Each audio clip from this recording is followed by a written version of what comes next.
Olá! Vamos conversar um pouquinho sobre composse, Código Civil? Pois bem, acontece a composse quando duas ou mais pessoas titulam a posse de um mesmo objeto. Esse objeto pode ser móvel, pode ser imóvel, pode ser fungível ou ainda infungível. São exemplos de composse: patrimônio adquirido pelo casal no regime da comunhão parcial de bens durante o casamento. O patrimônio pertence ao casal, observando aquelas exceções de não comunicabilidade previstas no Código Civil. Você e seus irmãos receberam uma casa de herança que pertencia aos seus pais. Passa a existir uma composse entre você e os seus irmãos em relação a essa casa. É comum acontecer composse também em obrigação solidária, ativa, passiva, conforme o artigo 264 do Código Civil. Para relembrar, a obrigação é solidária quando existe o agrupamento de pessoas de forma simultânea, no polo ativo e no polo passivo.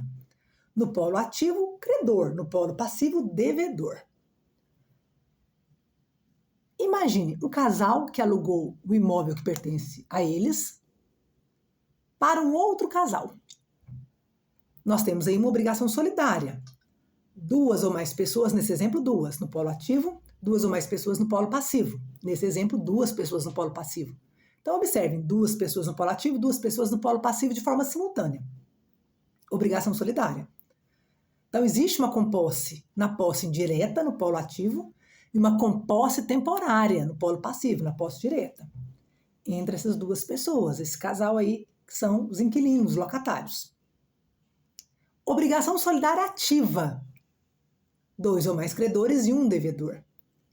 Imagine agora que o casal alugou o imóvel para o fulano de tal.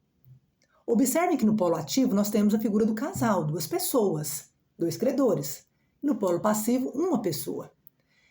Na obrigação solidária ativa, a composse acontece no polo ativo, na posse indireta, que é o polo do credor. Composse envolvendo obrigação solidária passiva. Na obrigação solidária passiva, nós temos a figura de um credor e dois ou mais devedores.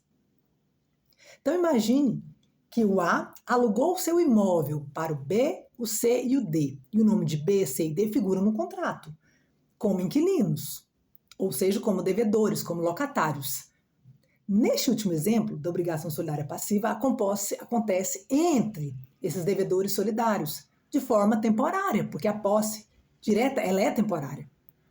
Então, a composse pode acontecer envolvendo obrigação solidária, nos dois polos, ativo e passivo de forma simultânea, só no polo ativo, obrigação solidária ativa, só no polo passivo, obrigação solidária passiva.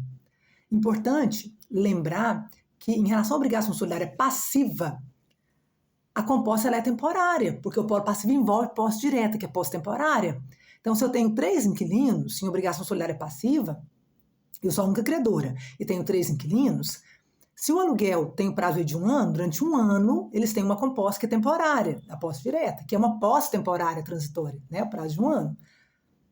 A composse pode ser também pró-diviso ou ainda pró-indiviso. Fica a dica para o exame da OAB.